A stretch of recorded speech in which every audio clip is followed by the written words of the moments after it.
First of all, install Forex Python using pip installer in command prompt.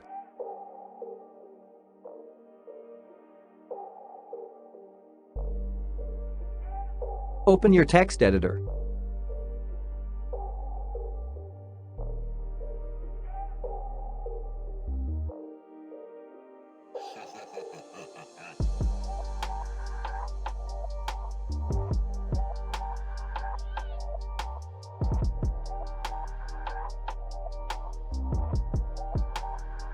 Save the file with .py extension. Import the libraries that are needed.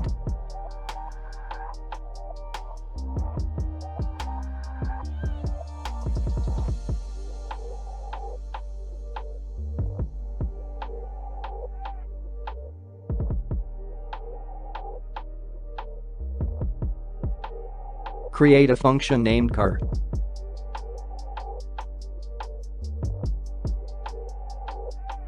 Print the conversion values using convert function of cur.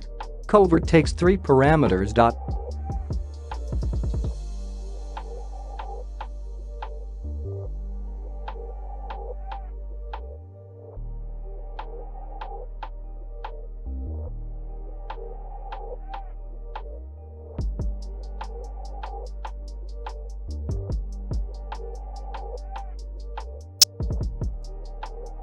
Here we convert $20 into Indian rupee.